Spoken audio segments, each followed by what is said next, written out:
This is episode 5 of Coronavirus Natural Options from an Herbalist. We're going to talk about colloidal silver today. And just before we get started, I just want to say I am not a healthcare provider.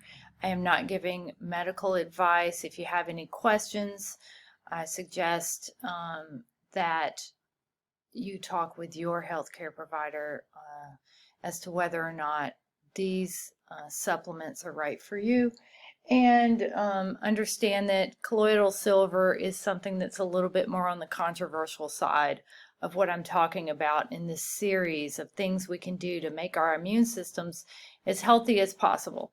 So why colloidal silver? First of all, let's talk about the history. Well, people have known about the antibacterial uses of silver for a long time. That's why utensils are silver. People added a silver coin to their milk jugs way back when to keep the milk from spoiling as soon. Even Hippocrates discussed it for wound care. Silver was used a lot before antibiotics came around. But I just want you to know up front, and I got this from Wiki, but this is pretty much the stance of all Western medicine, which is there is no evidence that colloidal silver treats or prevents any medical condition, and you can decide for yourself if a colloidal silver is right for you. So modern uses for silver are as a natural antibacterial, antifungal, antimicrobial, antiseptic, and antiviral, and immune stimulant. And people today are using it for infections, colds, flu, pneumonia, sinus infections, strep throat, tuberculosis, etc. You see where I'm going with this. But here's another quote also from Wiki just to let you know. In August of 1999, the U.S. FDA banned colloidal silver sellers from claiming any therapeutic or preventative value for their product.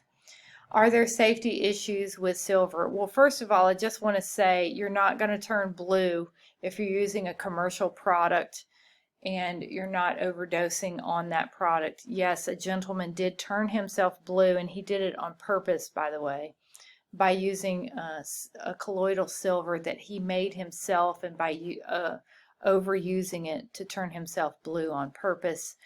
That isn't going to happen with regular use of silver. There is some indication that it can interact with antibiotics and make them less effective.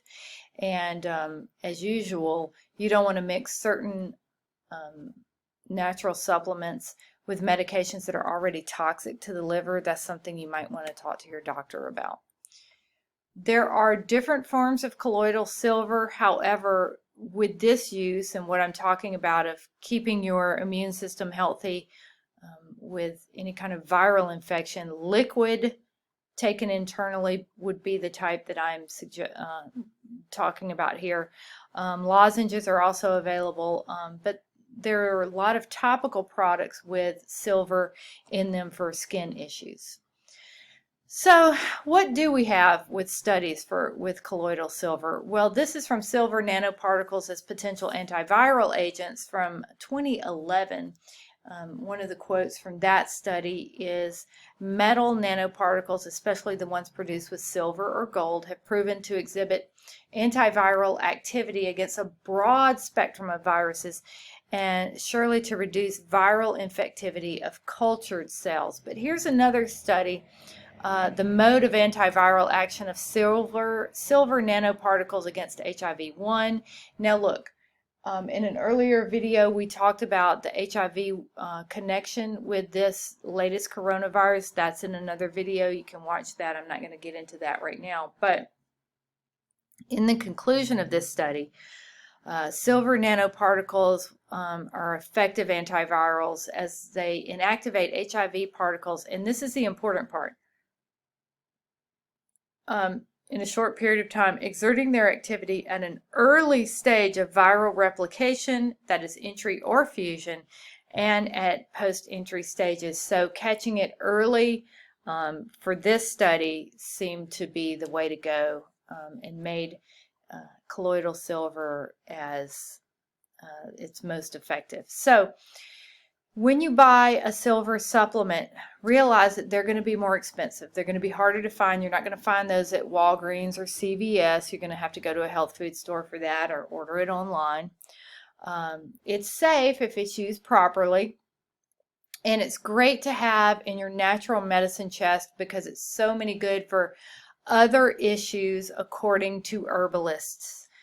Make up your own mind on that. And always with all of these, do your own research, please. So thank you very much. I'm going to have some more videos.